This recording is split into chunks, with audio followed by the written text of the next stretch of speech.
പ്രേമലാൽ, ഈ യുദ്ധം കാരണം നമ്മുടെ സർവ്വവിധ ബഡ്ജറ്റും തകർന്നു എന്നുള്ള കാര്യം വ്യക്തമാണ്. ഇപ്പോൾ പെട്രോളിൻ്റെ വിലയൊക്കെ നമ്മൾ പിന്നെ 500 ഒന്നും ഒരു വിലയില്ലല്ലോ. ഇപ്പം എത്ര ഡീസലിന് എത്രയാണ് പെട്രോളിന് വില നമുക്ക് എല്ലാവർക്കും അറിയാം. അപ്പോൾ എന്തായാലും ക്രൂഡ് ഓയിലിൻ്റെ വില വർധനമനുസരിച്ചാണ് പെട്രോളിൻ്റെ വില വർദ്ധിച്ചതെന്നും യുദ്ധം, ഹോർമൂസ് കടലിലേക്കുള്ള വിഷയം, ഇങ്ങനെ നിരവധി കാര്യങ്ങളുണ്ടായിരുന്നു. ശരി, എല്ലാം സോൾവ് ചെയ്യപ്പെടുന്നു. നമുക്ക് ഈ യുദ്ധം തീർന്നു കഴിയുമ്പോൾ കൂടിയ പെട്രോൾ വില കുറയാൻ എന്തെങ്കിലും സാധ്യതയില്ല? നടന്ന പോലെ ഇരിക്കും. വെറുതെ ഈ മോഹങ്ങൾ എന്നറിയുമ്പോഴും വെറുതെ മോഹിക്കുവാൻ വെറുതെ മോഹിക്കത്തേ ഉള്ളൂ. അതായത് നമ്മൾ ഈ കഴിഞ്ഞ ഫെബ്രുവരി 28-ാം തീയതിയാണ് യുദ്ധം തുടങ്ങിയത്. അന്ന് ക്രൂഡ് ഓയിലിന്റെ വില $72 താഴെയായിരുന്നു. അന്ന് നമ്മുടെ പെട്രോൾ ഡീസൽ വില, എനിക്ക് തോന്നുന്നു പെട്രോളിന് വില 92 അത്രയും കണ്ടാണ്. എനിക്ക് ഏകദേശം തെറ്റാണെങ്കിൽ ക്ഷമിക്കുക. ഇപ്പോ പെട്രോളിന്റെ വില ഏതാണ്ട് 100 കഴിഞ്ഞു, 115 അതിനപ്പുറം ആയി, പോയി, കൈവിട്ടുപോയി. അപ്പൊ ഇതിന്റെ കാരണമായിട്ട് പറയുന്നത്, ഒരു ഘട്ടത്തിൽ ക്രൂഡ് ഓയിലിന്റെ വില $120 പിന്നിട്ടിരുന്നു. അപ്പോഴും നമ്മളിവിടെ വില ഈടാക്കിയിരുന്നത് $72 ക്രൂഡ് ഓയിൽ ഉണ്ടായിരുന്നപ്പോഴുള്ള വില അനുസരിച്ചാണ്. അതിന് കാരണം 5 സംസ്ഥാനങ്ങളിൽ തെരഞ്ഞെടുപ്പ് നടക്കുകയാണ്. അതുകൊണ്ട് കേന്ദ്ര സർക്കാർ ഇപ്പോൾ നമ്മുടെ നിലവിലെ നിയമം അനുസരിച്ച് രാവിലെ 6 മണിക്ക് പെട്രോളിയം കമ്പനികൾക്ക് വിപണി നിലവാരം അനുസരിച്ച് വില നിശ്ചയിക്കാനുള്ള അധികാരം കൊടുത്തിട്ടുണ്ട്. എല്ലാ ദിവസവും രാവിലെ 6 മണിക്ക് അവർക്ക് വില നിശ്ചയിച്ച് പ്രഖ്യാപിക്കാം. പക്ഷേ ഈ ഇത്തരം രാഷ്ട്രീയ സമ്മർദ്ദങ്ങൾക്ക് വശംവദരായി ഈ പെട്രോളിയം കമ്പനികൾ ഈ $120 വരെ ക്രൂഡ് ഓയിൽ വില കൂടിയപ്പോഴും അതിൻ്റെ ഇന്ധന വില വർദ്ധിപ്പിക്കാതെ ഇങ്ങനെ വെച്ചു. അതിങ്ങനെ കാത്തു വെച്ചിരിക്കുകയായിരുന്നു. ഇപ്പോൾ നമ്മുടെ ക്രൂഡ് ഓയിലിൻ്റെ വില കഴിഞ്ഞ 3 മാസത്തിനിടയിൽ ഏറ്റവും കുറഞ്ഞ നിരക്കാണ് ഇപ്പോൾ രേഖപ്പെടുത്തിയിരിക്കുന്നത്. ചില റിപ്പോർട്ടുകൾ പറയുന്നത് $81, ബ്രന്റ് ക്രൂഡ് ഓയിലിന് $81 എന്ന് പറയുന്നു. ചില റിപ്പോർട്ടുകൾ അത് 82, ചെറിയ വ്യത്യാസമുള്ള $81 എന്ന് കരുതുക. അപ്പോൾ 3 മാസത്തിനിടയ്ക്ക്, അതായത് കഴിഞ്ഞ ഫെബ്രുവരി 28 തുടങ്ങി ഇന്നേ വരെ നോക്കുമ്പോൾ ഏറ്റവും താഴ്ന്ന നിരക്കിലാണ്.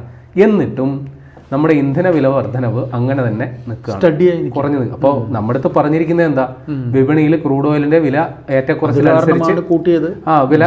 പക്ഷേ ഈ പറഞ്ഞതുപോലെ ഈ $120 വരെ ആക്കിയ സമയത്തെ ഉള്ള നഷ്ടം നികത്താനായിട്ടുള്ള അവസരമാണിപ്പോൾ എണ്ണ കമ്പനികൾക്ക് കേന്ദ്ര സർക്കാർ കൊടുത്തിരിക്കുന്നത്.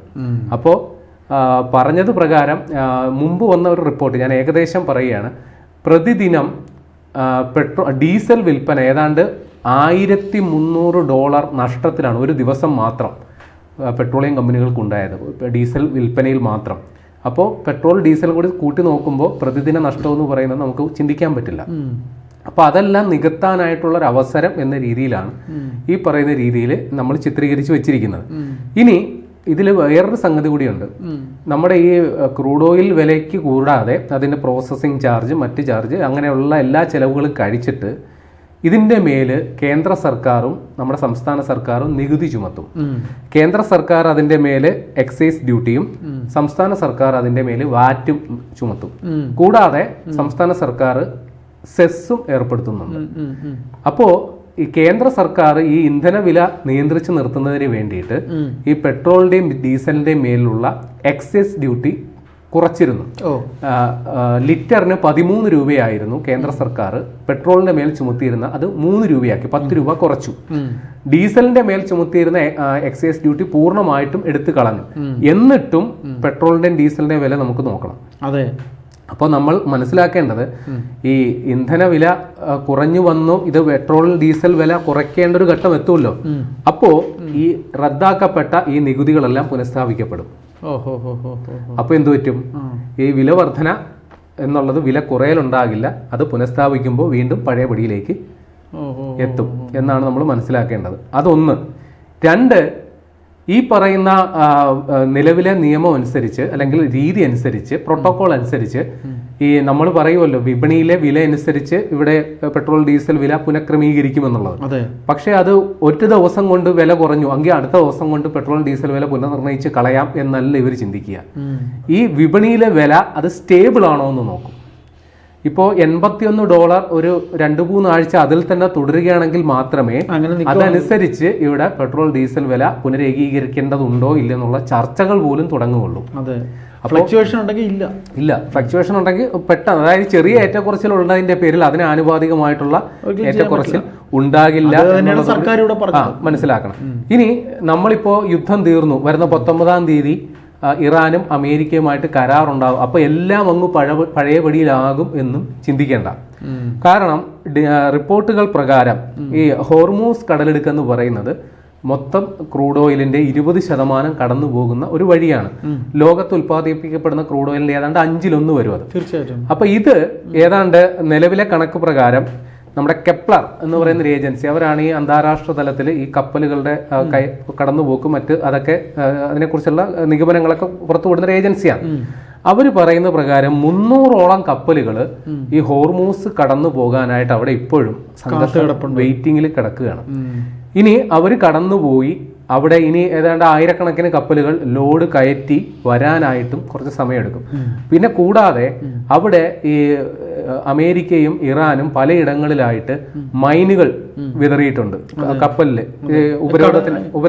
അതെ, അതൊക്കെ പൂർണ്ണമായി എടുത്തു മാറ്റി ഈ ഹോർമോസ് പൂർണ്ണ സുരക്ഷിതമാണെന്ന് ഉറപ്പുവരുത്താൻ കുറഞ്ഞത് ഒരു 6 മാസമെങ്കിലും സമയമെടുക്കും. എന്നാലും പരസ്പരം അങ്ങോട്ടും ഇങ്ങോട്ടും പണിയാൻ വെച്ചിരുന്നത്. അതെ, അപ്പൊ ചുരുക്കി പറഞ്ഞ ഇന്ന് ഉണ്ടാക്കി, അതായത് ഈ ഫെബ്രുവരി 28 മുതൽ ഇന്ന് വരെ ഉള്ള ആ ഒരു ക്രൈസിസ് മാറണമെങ്കിൽ കുറഞ്ഞത് ഒരു 6 മാസത്തെയെങ്കിലും സമയം എടുക്കും എന്നുള്ളതാണ്. അപ്പൊ ഈ ഡാമേജ് ഇതുവരെ ഉണ്ടാക്കിയ ഈ ഡാമേജ് റിക്കവർ ചെയ്യാൻ എടുക്കുന്ന സമയം ഒരു 6 മാസം എടുക്കും. അപ്പോൾ മാത്രമേ ഈ ക്രൂഡ് ഓയിൽ അല്ലെങ്കിൽ അതേപോലെയുള്ള വിതരണം, അതായത് ക്രൂഡ് ഓയിൽ മാത്രമല്ല ഈ ഹോർമൂസ് വഴി ചരക്ക് ഗതാഗതം അടക്കമുള്ളതെല്ലാം സ്മൂത്ത് ആയിട്ട് പൂർവ്വസ്ഥിതിയിലാകാൻ അത്രയും സമയം. അല്ല, അതായത് ഞാൻ പറഞ്ഞല്ലോ, അപ്പോഴേ ഉണ്ടാകും, ചെറിയ എന്തെങ്കിലും ആശ്വാസം ഉണ്ടാകും. എങ്കിലും നമുക്ക് പൂർണ്ണ ആശ്വാസത്തിലേക്ക് എത്തണമെങ്കിൽ ഇത്രയും വരെ ഞാൻ 6 മാസം വരെ ഒരു എക്സാജറേറ്റഡ് ഫിഗർ ആണ്. ചിലപ്പോൾ ഒരു 3 മാസം, കുറഞ്ഞത് പോട്ടെ, ഒരു മാസം വെച്ച് കൂട്ടാം.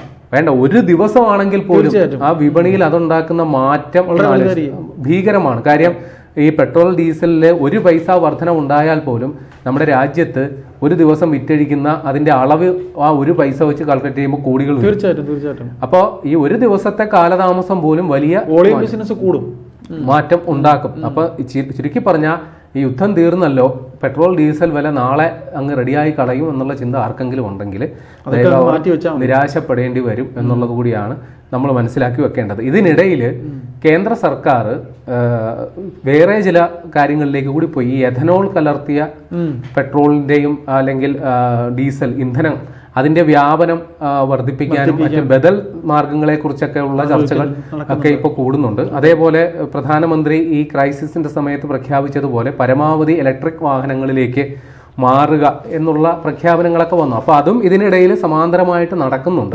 പക്ഷെ നമുക്ക് ചിലപ്പം ഉടനെ തന്നെ ശരിയാവും. പക്ഷെ അതിനെക്കുറിച്ച് കുറെ വിവാദങ്ങളൊക്കെ വരാം, നമുക്ക് മറ്റൊരു ദിവസം ചർച്ച ചെയ്യാം. അത് എത്രത്തോളം അത് ഫ്യൂവൽ എഫിഷ്യന്റ് ആണ്, പല വാഹനങ്ങളും അത് ഉപയോഗിക്കുന്നത് തകരാറിലാകുന്നു, ആവശ്യത്തിന് മൈലേജ് കിട്ടുന്നില്ല. ഇതിന്റെ പിന്നിൽ ഈ എഥനോൾ കലർത്തിയ പെട്രോൾ ഡീസൽ വിൽക്കുന്നതിന്റെയൊക്കെ പിന്നിൽ മറ്റു ചില സാമ്പത്തിക താല്പര്യങ്ങളുണ്ട്. ചിലരെ സംരക്ഷിക്കാൻ, ചിലരുടെ പോക്കറ്റ് വീർപ്പിക്കാൻ വേണ്ടി മാത്രമുള്ള ഏർപ്പാടാണെന്നൊക്കെ ആക്ഷേപങ്ങൾ സമൂഹ മധ്യത്തിലുണ്ട്. അത് വിശദമായിട്ട് പറയേണ്ട സംഗതിയാണ്, നമുക്ക് മറ്റൊരു ദിവസത്തിൽ പറയാം. പക്ഷേ നമുക്ക് മനസ്സിലാക്കി വെക്കേണ്ടത് ഈ പെട്രോൾ ഡീസൽ എന്ന് പറയുന്നതിന് ബദൽ ഒക്കെ സൃഷ്ടിക്കുക എന്ന് പറയുന്നത് അത്ര എളുപ്പം നടപടിയുള്ള കാര്യമൊന്നുമല്ല. ഈ ഇലക്ട്രിക് വാഹനങ്ങളൊക്കെ എന്ന് പറയുന്നത് ഈ പരമ്പരാഗത ഇന്ധനങ്ങൾ ഉപയോഗിക്കുന്ന വാഹനങ്ങളെക്കാൾ വില കൂടിയതാണ്. പിന്നെ അതിന് ചാർജിങ് സ്റ്റേഷൻസ് ഒക്കെ പെട്രോൾ ഡീസൽ ബങ്ക് പോലെ ഇപ്പോഴും അങ്ങ് എല്ലായിടവും സാർവത്രികമായി നമുക്ക് പറയാനും സാധിക്കില്ല. അപ്പൊ അത് അത്ര എളുപ്പവുമല്ല. ഇപ്പൊ നിലവിൽ നമുക്ക് ഈ പെട്രോളിനും ഡീസലിനെ ആശ്രയിക്കുക എന്നല്ലാണ്ട് വേറെ നിവൃത്തിയില്ല. കാലക്രമേണ അതൊക്കെ മാറുമായിരിക്കാം. പക്ഷെ ഈ യുദ്ധവിരാമം ഉണ്ടായി എന്ന് പറഞ്ഞതുകൊണ്ട് നാളെ മുതൽ ഇതെല്ലാം അങ്ങ് സുഗമമായി പഴയ പോലെ പെട്രോളും ഡീസലും പഴയ വിലയ്ക്ക് അല്ലെങ്കിൽ അതിനേക്കാൾ കുറഞ്ഞ വിലയ്ക്ക് കിട്ടിയേക്കും എന്നുള്ള ധാരണ നമുക്ക് തൽക്കാലം വേണ്ട. ഇനി കൂടാതെ മറ്റൊന്നുകൂടിയുണ്ട്. ഇപ്പോൾ ഈ ഹോർമൂസ് റീഓപ്പണായി അവിടുന്ന് വരുന്നത് ക്രൂഡ് ഓയിലാണ്. ക്രൂഡ് ഓയിൽ ഇവിടെ വന്ന് പ്രോസസ്സ് ചെയ്ത് റിഫൈനറികളിൽ സംസ്കരിച്ചും പല ഉൽപ്പന്നങ്ങളാക്കി മാറ്റാനും മിനിമം 2-3 ആഴ്ച സമയമെടുക്കും. ആ സാധനം ഇങ്ങോട്ട് എത്താനായിട്ട്, ലോഡ് ഇങ്ങോട്ട് എത്താനായിട്ട് സമയമെടുക്കും. അപ്പോൾ റിസൾട്ട് മിനിമം ഇവിടെ റിഫ്ലക്ട് ചെയ്യണമെങ്കിൽ 1 മാസമെങ്കിലും ഉറപ്പായിട്ടും വേണ്ടി വരും എന്നുള്ളത്. ഏതായാലും കാത്തിരുന്ന് കാണണം എന്താണ് അതിന്റെ അനന്തരഫലങ്ങൾ എന്നുള്ളത്.